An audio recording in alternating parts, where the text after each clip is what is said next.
red letters over trap beats, the Fixx is saying, ooh. DJ Focus, tell him turn you up, ooh. DJ Focus, tell him turn you up, ooh. Welcome back. DJ Focus, Dice Gamble. You tap back into the Fixx, your source for faith-infused hip-hop, R&B, and poetry. Listen, it's time for our spiritual detox, and we got family. Listen, CHH wouldn't be the same without one of the vets. We say it all the time. Definitely shouts out to all the super OGs, the Mike Peace, the Stephen Wileys and them. But I'm be honest with you, a lot of us got familiar with Christian hip-hop, man, when Reach Records and a lot of cross-movement and stuff start doing stuff. And T-Dot has been representing for a long time. He's one of the vets. And to all y'all young Thundercats out there, he ain't backing off the gas just because he got a little, spiritual maturity. I'm gonna say spiritual maturity. Listen, Reach Records representative T-Dot in the building. What's going on, T-Dot? What's happening, bro? Appreciate you having me, man. For real, it's an honor. For sure. Listen, man, I'm serious when I say I appreciate you understanding the art of hip hop. Like I think you've mastered it. And listen, you ain't dated. A lot of the OGs, and listen, I talk to them behind closed doors. Like, come on now, you got to keep up because these young Thundercats, they setting a new standard. Don't let them know that you trained them a little bit. That's all I'm saying. Let them know you trained them. I love this phrase, young Thundercats. I love that. They on fire. They come to take the mic. So come on, man. Listen, that's real. Listen. Happy New Year to you, though. But we gotta backtrack because you ended your 2023 on fire. So come on, bro. Talk about your project that you dropped at the end of the year and the inspiration behind that. Yeah, man. So at the end of the year, I dropped a project called Dead or Alive, Part 1. And so Dead or Alive came from this experience. I was on tour last year. Well, now it's 2 years ago this time, like almost 2 years. But I was on tour and I ended up having an accident backstage where I fell and I ended up lacerating my face in 2 places. And I ended up with a severe concussion. And I didn't know what that meant. I grew up playing football, so I knew what it was like to have concussions. But, with concussions not being as bad and youth in the mix, it was easy to recover and get back out there. But with this one, I didn't realize what it meant by severe. The doctor was like, you're going to take 6 to 8 weeks to heal, and it could be longer. So just take your time. And I was doing concussion protocol with a friend of mine who's a doctor, and he would always kind of go, man, these symptoms should not be here as much. So what's going on? And I was like, man, honestly, I don't know. I just don't feel the same. Well, one night I was trying to get myself up to go to the restroom, and I ended up falling. And I don't think people understand, like, severe concussion. What ends up happening is if it gets bad enough, you can't handle bright lights, loud noises. If you get too far into the symptoms, if the pain is so severe, your brain will shut down minor functions to maintain major functions. I didn't even know that was a thing. So during the process, my vision began to get blurry. I lost hearing in both my ears. And so I'm on the ground. I can't hear. It's blurry. It's dark. And man, I just start crying because I'm frustrated. I was hurt. I couldn't function normally. I couldn't hear. And I was like, God, is this my life now? Is this what it's about to be for me? And probably the heaviest part about it all, too, was I ended up being downstairs in my basement alone for the better part of 12 weeks. Like, nobody. I was on tour with a bunch of people. A lot of different people knew about what happened, but no one came by to visit, check on me. And that just it speaks to the idea of what people really think about concussions. But ultimately, I just felt like, man, I feel worthless. Like, I feel like I'm unloved. I feel like I'm alone. I can't even, now I'm sad about my own personhood. Like, I don't know how to function. And in that moment, this thought came in my head that said, yo, you should just end it. And I thought, man, that's an option. Like, I could do that. I felt defeated and like it wasn't worth going on. And then instantly, this thought came in my head. Why are you going to do the devil's work for him? The Bible says that the enemy comes to kill, steal, and destroy. And so why are you going to do his work for him? That was the thought. And so on the floor in my basement, I just screamed out no really loud, like no. And then I sat up on my knees and I was like, you're going to have to kill me. If you want me dead, you got to do it. I ain't going to do it for you. Like I'm screaming, crying, and I start praying to God. And then it's always a funny moment to me in hindsight because I'm screaming, crying, praying. And then when that moment kind of ended and I came back to reality, I still had to go to the bathroom. So I had to crawl to the bathroom still and push myself up. So it was just this really surreal moment, bro. But out of that moment, I realized the enemy's been trying to kill me for a long time. And I'm not the only one. He's trying to kill all of us. But I can think of moments since childhood where that's been the case. So when I did this project, it's literally called Dead or Alive. You decide is the idea. Like you choose. You get to decide which one you're going to be. And I'm so grateful I chose life. And so on the album cover of Dead or Alive is me with a bunch of laser sights aimed at my head, and each one represents a near-death experience. So Wow. I knew, I was like, okay, God, I have to talk about this because I see where you put me in this position. So the fall that I had that was so traumatic and harmful and devastating in so many ways, God used that to bring this project out of. Listen, thanks for sharing that. And it's funny Yeah. because we talk about this process of being dead or alive a little different. And I want to get your insight on it. We had a real talk conversation going, dead bodies walking in the church, meaning, we always have, people that go to church, Bible study every week, Yeah. but never really started the transformation process, never really started to change into the lifestyle that we call it, because it's just a lifestyle change. That's When you it. think about it, being That's a believer. What's your thoughts on that? Share about the church and how we have so much hypocrisy in the church because of people not changing some of their lifestyles. No one's perfect. No one's going to change everything. But you can't tell me you've been going to the same ministry for 5 years and you still ain't, God ain't healed you from nothing. He ain't, Yeah. no testimony. Yeah. There's a thought that comes to mind, man. I growing up in Texas, I saw a lot of people that certain scholars would use the phrase nominal Christians, like nominal, like I'm just neutral. I'm in between. I don't know where I am. And so in my opinion, I'm like, yo, there is this idea that Timothy speaks about in 2 Timothy 3 that is like uh, observing this outward religious form, but denying the power. Like you get an experience with God, but you deny the power thereof, or the power that exists here. And what I realize is for a lot of people, they are still unaware of just how good he is. I think about it this way. I can be told so much by so many people, man, a good steak is good. Like it's just good.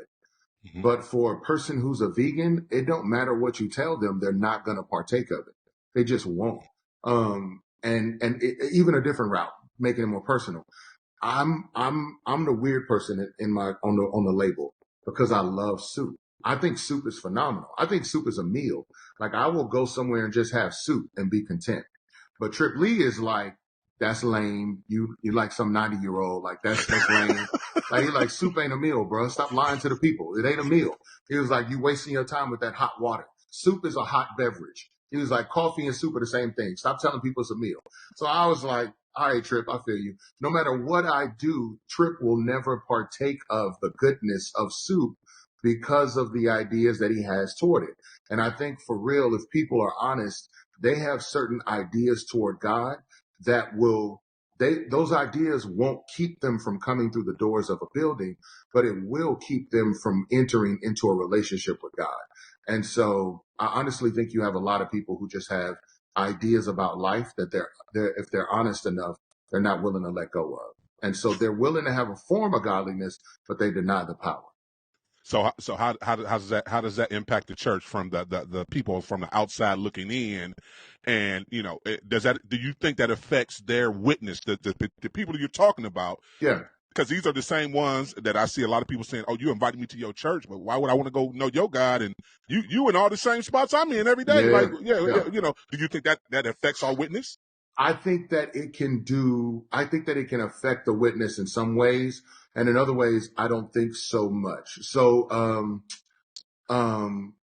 I think of this verse where Paul talks about, um, Paul is in First Corinthians talking to the Christians, and it's in the same chapter where the Corinthians are having sexual immorality in First Corinthians 6, I think. But Yes. he's talking to them about this, and he's like, "Why would I judge the world for what they're doing? They're not a part of this. I'm instead judging what you all are doing." And so there is this idea where there should be comments given toward people who claim to be Christians but are not embracing the fullness of the Christian lifestyle. However, I will say ultimately change happens by the power of the Holy Spirit. And so I'm going to trust, even in my folly, God is going to be able to win someone. Like Paul talks about also in Philippians 2, some people preach the gospel in vain, like they do it with vain and conceited notions. He's like, but nevertheless, the gospel has been preached. And Paul isn't there arguing that because they're conceited, their doctrine is bad. He's like, no, they sang the praises of our God. So either way, God is going to be glorified. And I'm like, man, people, even in their selfishness, arrogance, folly, or outright sin, God can still make a way for a person outside looking in to see the benefit of who he is. So I won't say 100%, oh my God, they're ruining our witness as a church. I will just say for that person, I'm more concerned about what they are doing perhaps to themselves or another person in the body. Like even Paul's focus with First Corinthians 6 is inward focus. He's like, remove them from the church because they are damaging the body, not so much the outside world. His concern wasn't the outside world. Inwardly, we are seeing church members being damaged because y'all are celebrating the sin you're doing. You're actually proud of this thing. You're boastful about not being fully conformed to who Christ is. So sure, I don't want to pretend like their actions won't discourage someone from coming to their building. But I think God's big enough to outwork their foolishness. I think it's more so I look inward to the flock and kind of go, yo, y'all are being a disservice and probably a harmful agent inside of this community. So we got to deal with that aspect of it as Christians. That's good. Listen, come on, let's talk about this victory lap track, man. Yeah, Did you know on. Did you know this thing was gonna be an anthem, man? You listen, man. This thing, everything from start to finish, production, the bars, everything. This thing just revs you up, just gets you motivated. So just talk about this victory lap, man, and the production and everything that went into it. Victory Lap was a joint that came out of this idea of me and my homeboy Dre. He's an A&R at the label. We going back and forth on like song, lyrics, ideas, all this stuff. We always bounce ideas off each other. And in that moment, man, I had this idea about, he said a phrase and it made me think of another phrase. And then I was like, yo, this needs to be called Victory Lap. Like it is literally, I feel like that's what I'm doing right now with this project. The victory came the moment I chose to choose life. The moment I chose life, victory was mine. I say it all the time. Victory is yours the moment you decide not to quit. Like it ain't about crossing the finish line. It's about choosing not to quit and keep running for the finish line. That's when victory is yours. So for me, I was like, yo, this project is my victory lap. Like I'm really taking it. And so I have a really good friend of mine who is a NASCAR driver, and I know that's where the term comes from. So I was like, hey man, I would love to connect with you on this. And so the more I learned about NASCAR, the more the song kind of came about. And so it just became this connected idea of harmony, if you will, for what my testimony is, the journey of this driver I know, people at the label connecting over it. And pretty soon it became a thing that was like, yo, this is legitimately like a anthem for people. They really resonate with this.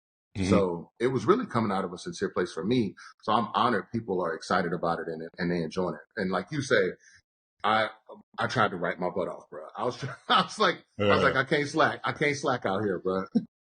Let's talk about a few of these collaborations, man. It's Yeah. up. It features Rich Dan Famous, and I Yeah. think he making a lot of noise, man. A lot of people are starting to get familiar with this young man. Yeah, How did you man. guys connect and talk about the collaboration on this It's Up track? Yeah, so my man Dre was actually the person who talked about him and was like, yo, he would be perfect for this. And I didn't know who he was before Dre spoke about him. But in meeting Rich, I'm like, yo, he is one of the most sincere Christians I've ever met. He is a person, he's on fire for God, but there's a sincerity behind why that gets me excited. A lot of people want to be on fire for God as a response to people being cold for God. You know what I'm saying? It's like, I don't want my faith to be a response to someone else's lack of faith. It's got to be a response to what God has done. And so if like, he's not people focused, like that's the thing that I'm excited about. I'm like, my faith ain't because the world is dark. My faith is because God is so big. God is so bright. He is light. My faith is because of that. And then I engage a dark world. I feel like we resonated on that front. It was like, yo, we both want to engage a dark world.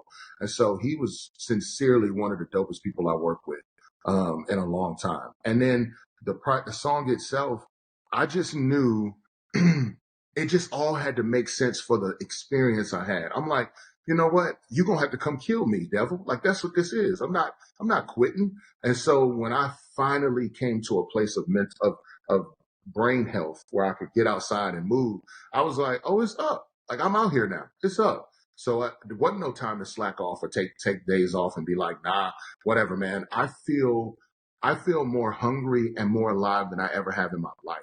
And I'm like, people are like, yo, why you, even at the label, cats are like, why you writing like this your first project? I'm like, bruh, God saved my life. You don't understand. Like, I done been through so much in my life and I've had so many opportunities to not keep going, but I'm still here. And after the accident, I was like, man, there's so many what ifs that can take place in life that I ain't got time to slack. Like, I was just talking to a partner of mine and we were talking like, people will always be like, should I do such and such? Now I'll do it later. I got time. And he was like, what a gangster statement. Like, to be like, I got time in the face of God, in the face of, like, none of us control time. None of us can say how much we have, but you gotta be gangster to be like, nah, I got time. I'll do that. I'll deal with that. And put off something that's supposed to be done by you. I was like, nah, I can't play that game. So I'm hungrier than ever. Like, I feel alive out here, bro. I'm ready. So yeah.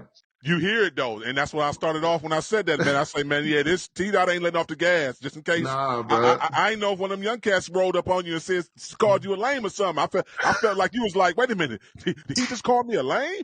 Oh, really? Okay, meet me in the studio, little dude.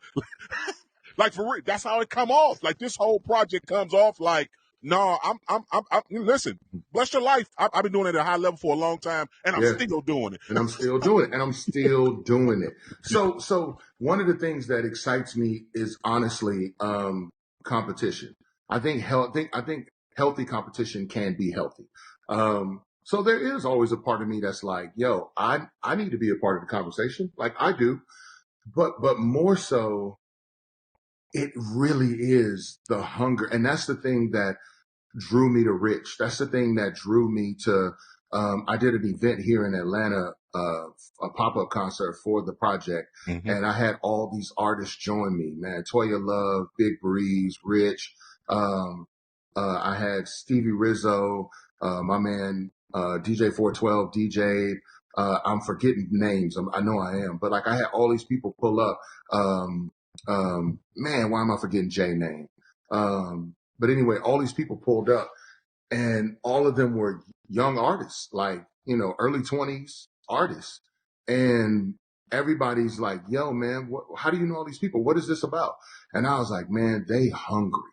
Like, everybody ain't hungry, bro. And not just for a rap career, like, the hunger for God is sincere and is evident. And I was like, I'm not trying to, like, I think we have this idea that at some point you're supposed to be put out to pasture and kind of just graze the grass and look at what was and be whatever. And I was like, I don't live like that. Like, bro, in my family, I have my mom's oldest brother is 83 years old.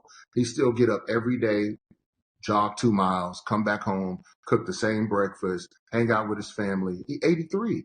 And I'm like, I don't know a life where people just stop and be like, okay, time to stop. I'm like, I don't know that life. So I don't want to be with people who just like, all right, my time's up, done now, moving on. And I'm like, that ain't me. I still got more to do. So I'm out here. So when I got with them for the event, it really was like, yo, I am going to make sure I'm locking arms with people who are just as hungry as me, just as fired up as me, just as inspired as me. And these people are that. Big Breeze is one of them. Oh, Like, yeah. since Big Breeze was there, like, sincerely, bro, that dude is one of the, for real, like, I don't know another dude on fire for the West Side like he is here in Atlanta. And then this is where he grew up. I'm like, man, I'm honored to partner with somebody who is hungry for his community. Like, that ain't just, hey, I mean, granted, cats doing this as a business too, so they got dreams and aspirations, but they still like, nah, my block gotta eat. So I'm out here. I'm like, yo, I love that. So I'm trying to partner with hungry people. Listen, I hope a mixtape come out of that, and you and Big Breeze. Listen, that's a good look right there. Hey, that's a good look. Two defensive tackles. You know what I'm saying? Like what y'all want? What y'all want? Yeah, listen, that quarterback in trouble. You know what I'm saying, bro? You know what I'm saying? You know what I'm saying? When I played football in college, me and my homeboy always had a phrase. I played linebacker, and Okay. then I got moved to defensive end. And Okay. so the linebacker that I played with before I got moved, he would play weak side, and I would be weak side defensive end. And I'd look at him, and he'd look at me, and he'd be like, "Party in the backfield." I was like, "Party in the backfield. Let's go." Let's go. And every time, and I was weird. I was a gross player, bro. Every time he said it, he'd be like, hey, party in the backfield. I was like, party? And then I would like, it's so gross. I would hock up this big one, big loogie, and I would spit it at the dude, the tackle in front of me, and then I'd get down on all fours. And that dude, a couple of them would be like, hey man, you okay? You okay? And I'm like, party in the backfield, baby, let's go. So that's my energy all day, bro. I don't know no other life. That's it. That's good. Listen, if that wasn't enough, man, you were so hungry, you did 2 Christmas singles.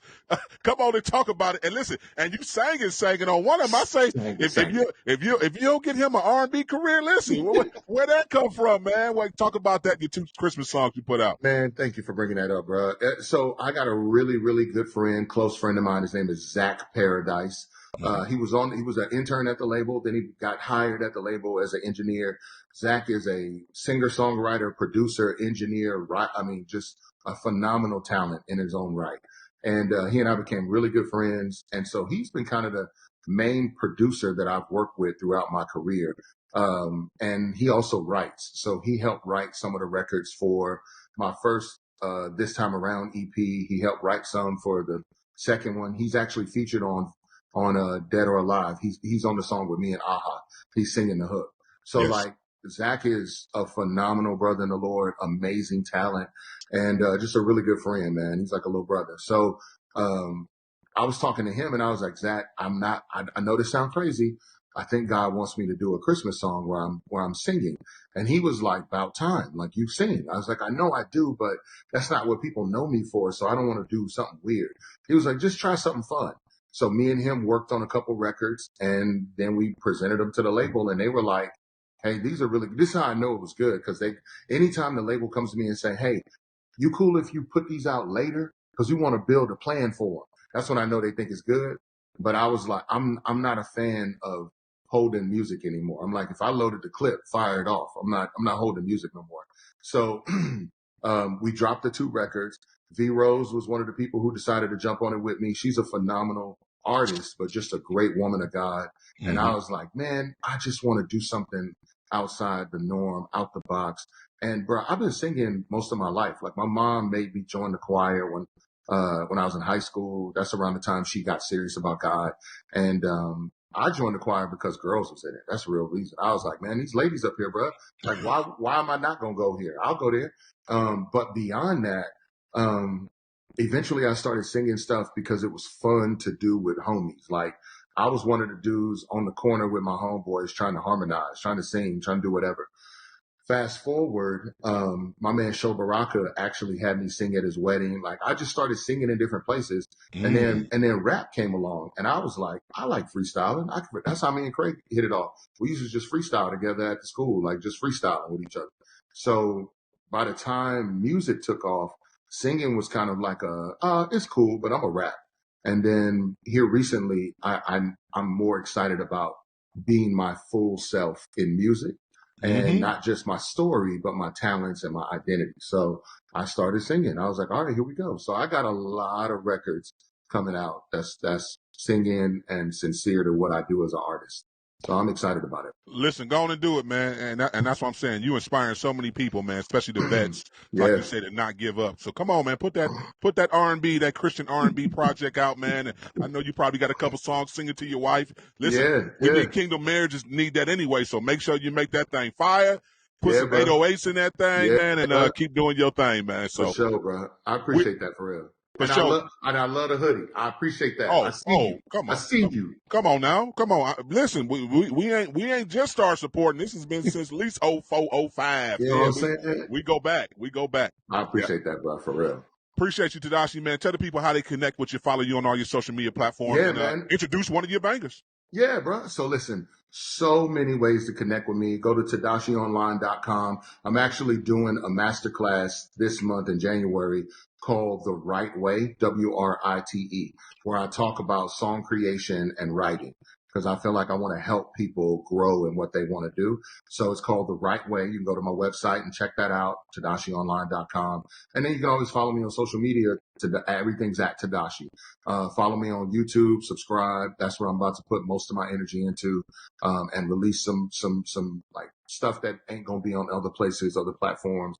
And then, man, for the most part, man, this song that I got with Rich is one of the dopest songs I think I ever did. So it's called It's Up. And so if you know you about that life and you live in it, man, it's up for you. Trust me, because the enemy ain't happy about it. So let's bump that. Keep it locked. You're tuned into The Fixx. You know The Fixx is in.